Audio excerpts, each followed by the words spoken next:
Okay, you guys. Okay, now I've changed the position of my seat, okay?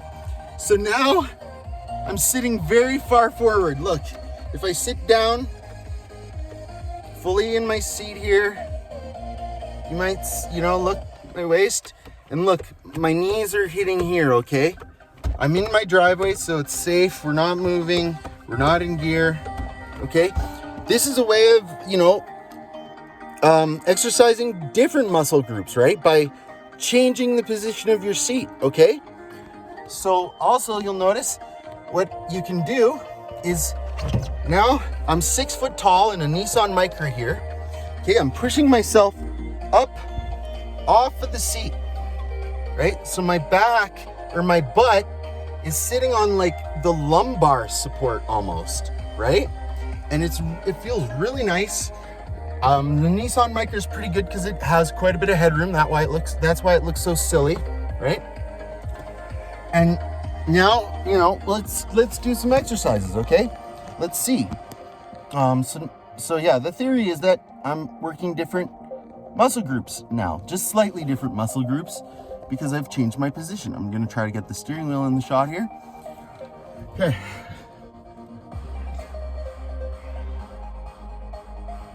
Pull.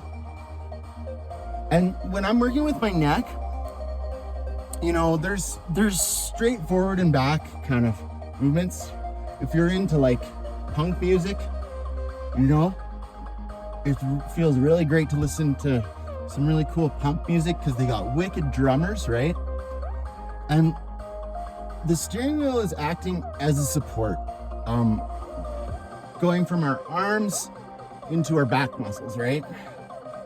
And I'm feeling those muscles engage, and I feel a lot more tension in this part up here, because I'm right-handed, so my left side of my body is weak, right? I can feel that muscle engaging as I twist here, along with, like the bones and stuff like that. But the steering wheel is great because, well, it's a wheel, right? And it's anchored. It's anchored in a sense in a cart to even our seat, right? So, we talk about, the car is really bad for your posture, blah, blah, blah, blah, blah, right? But it doesn't necessarily have to be. And I don't have a prop here, but another thing a person can do is take chiropractic balls, those big squishy balls, right? Or roll up a towel, right?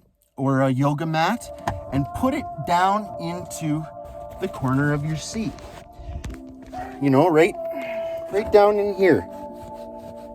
Sorry about the lighting. It's very unfortunate, right?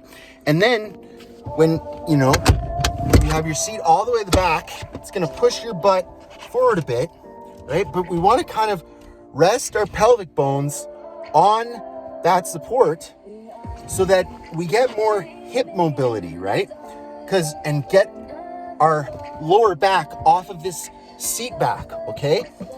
Because when we have this contact with our seat back, right back here, it reduces our mobility because it locks our back into place, right? So then we're just not really using as many back muscles, and we're, relying on the seat to create more support. And, we don't want to use supports to lock us up. Adirondack technique is about freeing ourselves, freeing our body from, tools that we've introduced to make our lives more efficient, right? We've gotten to a point where the tools that we have decreased our mobility and decreased, what it really is to be a human. We're bipeds with the neocortex, right? And we got arms that are like tails, and we're ultramarathon runners and hunters. We're gatherers, right? We're so removed from our food sources that we used to have to hunt to eat and work as a group, to cultivate. Okay.